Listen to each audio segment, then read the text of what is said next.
మహావతార్ బాబాజీకి ఏమైనా హిస్టరీ ఉందా? అది ఎవరికైనా తెలుసా? మహావతార్ కూడాను నిజంగా ఆయన పేరు కూడా అది కాదు. మహావతారం అంటే జనరల్గా ఒక్కొక్క యుగానికి ఒకరు పుడుతుంటారు.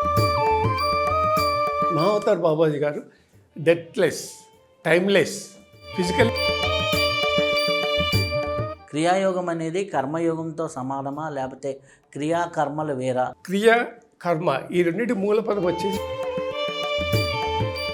ఈ కర్మలు కర్మేంద్రియాల ద్వారా జరుగుతాయి. క్రియలు వచ్చేసి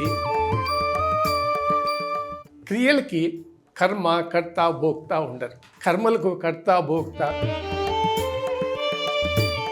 క్రియాయోగం అనేది ఇప్పుడు ప్రాచుర్యంలోకి వచ్చిందా? పురాతన గ్రంథాలలో ఉందా? త్రేతాయుగంలో కూడా శ్రీకృష్ణుడు వీటిని గురించి ప్రస్తావించారు. ఈ సింధు నాగరికత కాలం నుంచి కానీ వేదాలలో కానీ పరమశివుడు ఫస్ట్ బోధించేటువంటి విద్య కానీ ప్రాణం కానీ వాయువు కానీ శ్వాస కానీ ఆత్మ కానీ పరమాత్మ కానీ.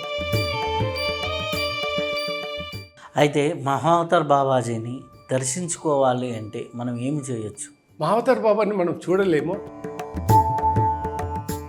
మన ప్రయత్నంతో మన సాధనతో ఆయన దర్శించాలన్నది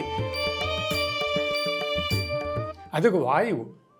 వాయు రూపాన్ని నిన్ను భౌతిక రూపంలో మహావతార్ బాబాజీ గారిని ఎలా చూడగలుగుతాం? అయితే ఒక్క ఛాన్స్ ఉంది ఎవరైనా మహావతార్ బాబా గారిని చూడాలనుకుంటే. అదేంటంటే